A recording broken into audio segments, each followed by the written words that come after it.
kita kagum dengan kemegahan Borobudur, keindahan Prambanan, hingga majunya situs Liangan. Tapi pernahkah kita berpikir dari mana akar ilmu tingkat tinggi ini berasal? Yuk ikutin eksplorasi JSR di situs Tipar Pararaja, Ponjen, Purbalingga. Di situs Tipar Pararaja, Ponjen, Purbalingga ditemukan banyak sekali benda-benda yang diperkirakan berasal dari 2000 tahun sebelum Masehi ini teman-teman nih. Benda-benda ini berupa pecahan-pecahan ya, yang berupa mirip koin, perhiasan purba, dan perkakas-perkakas seperti tembikar dan lainnya nih teman-teman nih. Benda-benda ini sudah diteliti oleh beliau Profesor Dr. Hari Truman Simanjuntak, yang mana beliau adalah seorang arkeologi senior dari Pusat Penelitian dan Pengembangan Arkeologi Nasional nih teman-teman nih. Dari sini kita bisa menduga ya bahwa situs Tipar Pararaja Ponjen ini mungkin adalah cikal bakal dari peradaban maju Nusantara. Itu termasuk ya Mas ya? Iya, termasuk itu. Ini mungkin bahan perhiasan yang mungkin belum setengah jadi kayak gitu ya, atau mungkin sudah jadi tapi karena sudah ditinggalkan sama penghuninya waktu dulu itu akhirnya sudah jadi serpihan-serpihan seperti ini nih teman-teman nih. Nah ini yang sudah jadi itu ada yang di Museum Purbalingga nih teman-teman. Nah ini adalah berupa serpihan-serpihan dari ini apa namanya, bekas perhiasan yang dulu itu diproduksi di situs Pararaja nih teman-teman nih. Nah ini banyak sekali ya. Nah ini yang hijau seperti ini nih teman-teman nih. Nah itu kita nggak boleh ngambil ya, karena ini sudah masuk ke area situs nih teman-teman nih. Tuh, ada kelihatan kayak gini. Oh iya. Ini serpihannya juga kecil-kecil kayak gini. Yang Nah ini teman-teman nih. Ini adalah sebelum zaman besi itu. serpihan-serpihan kebudayaan leluhur kita di Purbalingga ya. Itu seperti ini nih teman-teman nih. Jadi memang Nih, banyak banget. leluhur kita itu sangat luar biasa ya teman-teman ya. Tidak kalah dengan peradaban dari negara lain nih teman-teman nih. Ini kan contoh batu. Itu ya Mas ya? Iya. Masya Allah.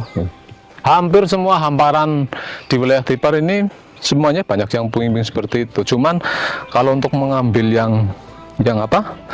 Yang sudah berbentuk itu melalui penggalian seperti ini kan. Waduh. Banyak sekali nih teman-teman nih. Kalau ini dicangkul, tanah ini dicangkul, ini sangat banyak hal seperti ini, bisa karungan seperti ini. Dan setelah ada penelitian, terus kemudian di sini sudah dipasang pelang dari dinas kebudayaan setempat, ini dilarang untuk dilakukan penggalian bahan-bahan material purbakala seperti ini. Ini bisa jadi untuk membuat kapak perimbas ataupun kemudian perhiasan tadi juga, untuk membuat alat untuk pisau-pisau purba juga seperti ini. Kalau menurut sejarah ini bisa digunakan untuk pisau, untuk apa? Bismillahirrahmanirrahim. Terutama di sini Oh ya, bismillahirrahmanirrahim. yang satu ada yang sebagian mengatakan ini adalah makam, cuman entah makam siapa saya juga sendiri kurang paham. Assalamualaikum. Assalamualaikum. Cuman Permisi. setiap makam pasti ada pohon bijinya. Oh, Ini kan pohon biji ini kan termasuk apa ya, saksi hidup lah yang sampai sekarang masih hidup. Ini tonggak-tonggak apakah pohon-pohon biji ini. Situs yang masih hidup, katakan ini pohon biji, karena regenerasi yang tua mati ini tumbuh. Ini dari zaman saya, nenek kakek-kakek saya, ini pohon biji ini selalu ada, nggak hilang, nggak ada yang berani buang atau apa, nggak ada. Nah ini biarkan saja. besarnya segini saja Mas? Iya, Segini saja? iya. mungkin sudah ratusan tahun. Iya. Ini berarti teman-teman. ada, kalau dulu ada 4 titik apa berapa ya, di sebelah sana ada lagi. Ini berarti namanya pohon Biji. biji. Betul. Kalau sekarang ya terkenalnya palem lah. Oh, palem. Ya, tapi Nah, ini dulu orang mengatakan biji. sudah ratusan tahun, ibaratnya tingginya segini terus nih Iya. teman-teman nih. Jadi memang ajaib ya. Nah, ini punten yang di sebelah sana itu berdasarkan kepercayaan dari warga lokal sini ini adalah termasuk makam kuno ya Mas, Iya. yang dikeramatkan oleh warga sini. Gitu. Betul. Oh, jeng. Yang hadir di sini juga bukan hanya orang-orang sekitar saja sih ya, yang dari Sumatera, Lampung, Kalimantan ada. Karena ada juru kunci yang apa ya, yang khusus bagian-bagian mitos itu ada. Kalau saya ini bagian penjaga dari Dinas Kebudayaan, mengantisipasi kalau seandainya terjadi longsor atau apa, saya harus respek sini, takut ada barang-barang yang penting nanti terbawa arus lalu dimanfaatkan oleh orang yang tidak bertanggung jawab, kan seperti itu. Seandainya saya pun orang lebih duluan mengambil, saya harus respek menginfokan, terus saya ambil begitu. Nanti saya kasihkan ke Dinas Kebudayaan seperti itu. Nah, ini makam kuno atau keramat ini berarti sudah lama sekali Mas. Oh, ya mungkin berdirinya perbengkelan mata uang di sini ya sebanding lah mungkin. Bisa jadi ini sudah ribuan empunya tahun atau ya? apanya, iya kurang lebih seperti itu. Nah, kita harus permisi dulu nih teman-teman nih. Bagaimanapun kita masuk ke area yang disakralkan, kita harus sucikan hati, bersihkan hati. Kita kesini itu cuma ingin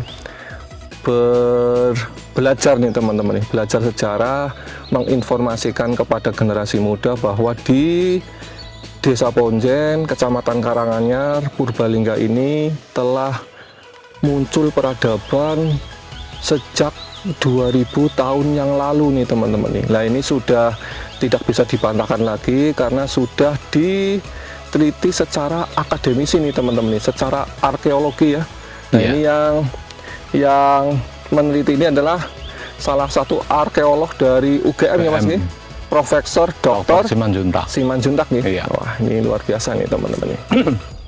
Nah, ini juga kemungkinan sisa-sisa ini bukan Mas ya? Iya. Oh, ini ya? Iya, lah ini sih termasuk batu-batu yang gagal mungkin seperti itu. Ini teman-teman nih. Tidak ada yang berani ngambil, pasti Ini ditaruh adalah di sini. Ini contohnya. Sisa-sisa dari dulu ya, pembuatan perhiasan atau mungkin alat gerabah di waktu zaman prasejarah nih teman-teman, sekitar 2000 tahun yang lalu ya.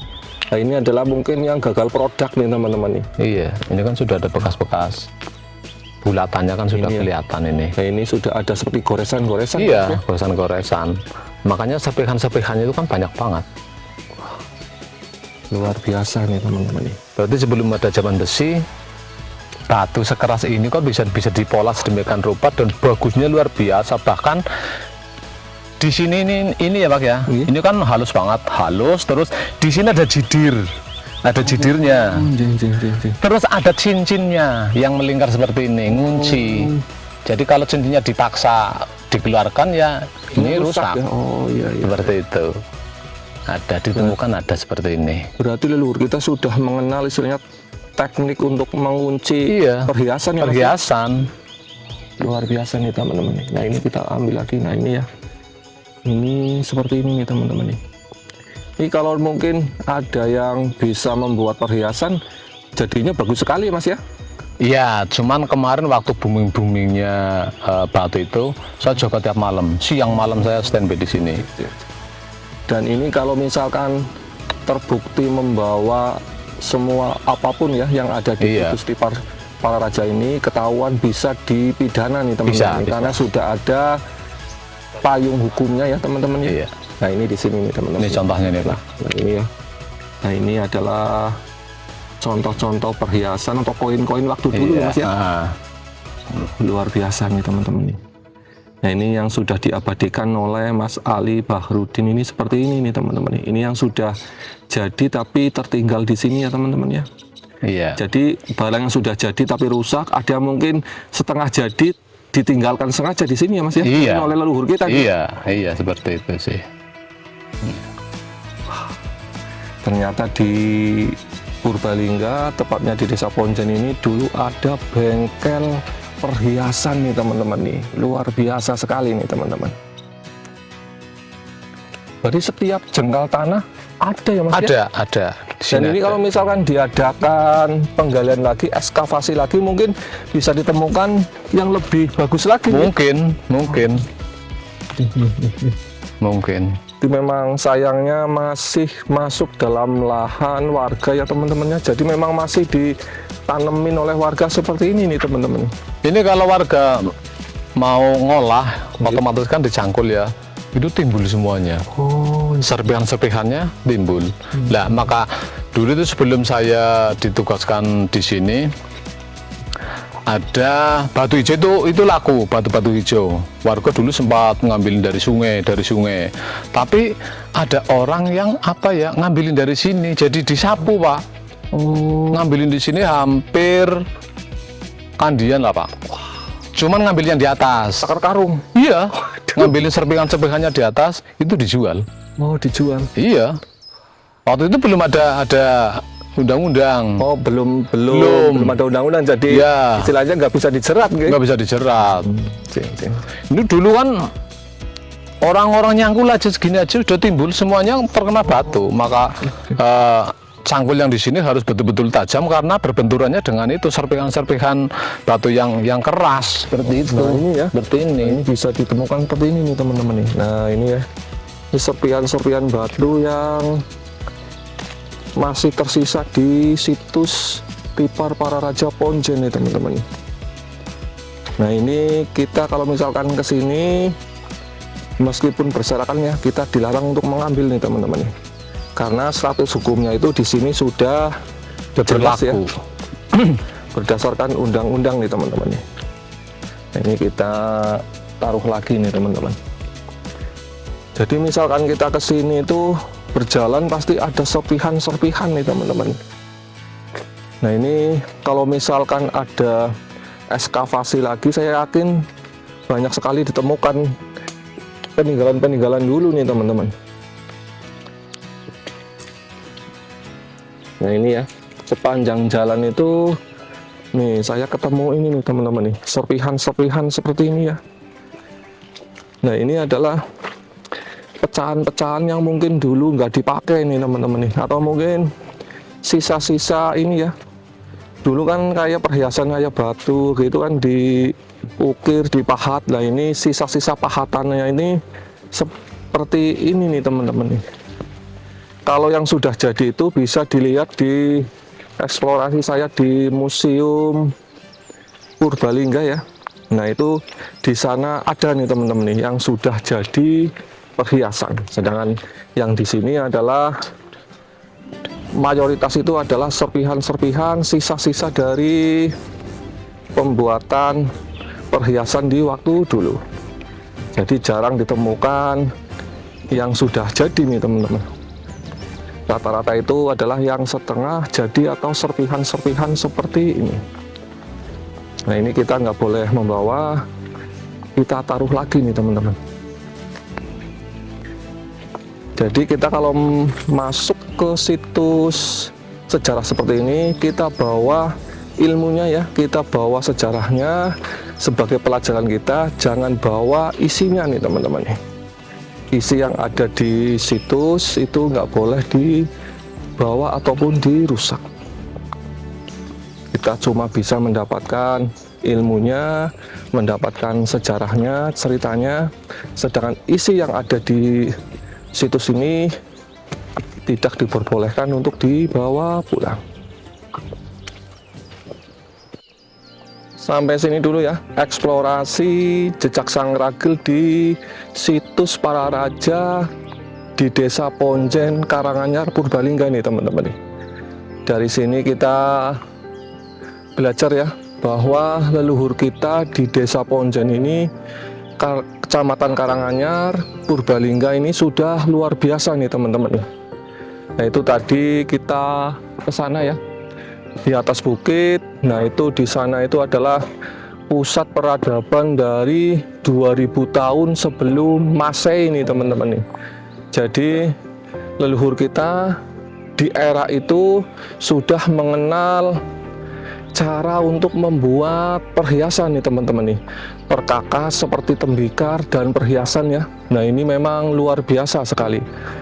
Kita sebagai generasi muda bisa patut berbangga hati ya, tapi jangan cuma berbangga hati nih teman-teman nih, kita harus sebagai penyemangat, sebagai acuan ya buat kita untuk lebih berprestasi, lebih bisa menghasilkan inovasi-inovasi yang luar biasa nih teman-teman. Sampai sini dulu eksplorasi JSR ya di situs Tipar Pararaja di Desa Ponjen, Kecamatan Karanganyar, Purbalingga. Terima kasih, nantikan eksplorasi JSR di berikutnya ya, yang tentunya menarik dan menantang. Wassalamualaikum warahmatullahi wabarakatuh. Salam JSR.